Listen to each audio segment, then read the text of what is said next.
The Krill Accord. The year was 1954.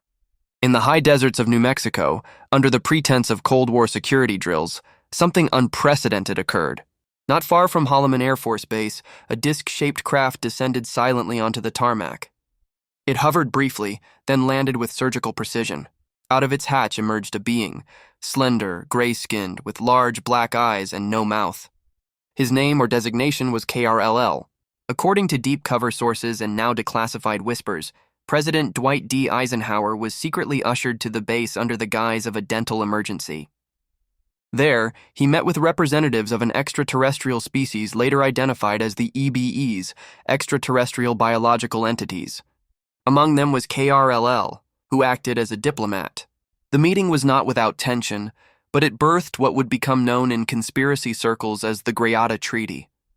KRLL and his delegation proposed an exchange: technology for biological access. They offered advancements in propulsion, metallurgy, and electromagnetic energy manipulation if the U.S. government allowed them to conduct limited human abductions for genetic and medical research. In return, the U.S. was to receive alien hardware, knowledge of anti-gravity, and insight into the nature of consciousness and interdimensional travel. Though the treaty was classified at the highest levels, rumors soon leaked through defense contractors and intelligence insiders.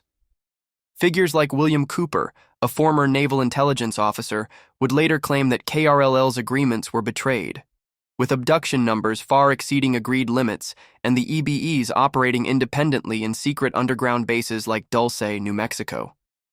The entity KRLL, sometimes spelled Krill or Krill, became symbolic of the uneasy alliance between humans and non-terrestrial beings. His name was encoded in obscure CIA documents and referenced in the controversial Krill Papers, which circulated through UFO researcher communities in the 1980s and 90s. These documents described experiments, hybridization programs, and joint human-alien operations taking place beneath the surface of the Earth, beyond the reach of law or ethics. One such location was Dulce Base, a multi-level facility beneath Archuleta Mesa. Whistleblowers like Phil Schneider, who claimed to be a geologist involved in deep underground construction, alleged that firefights had occurred there between humans and EBEs.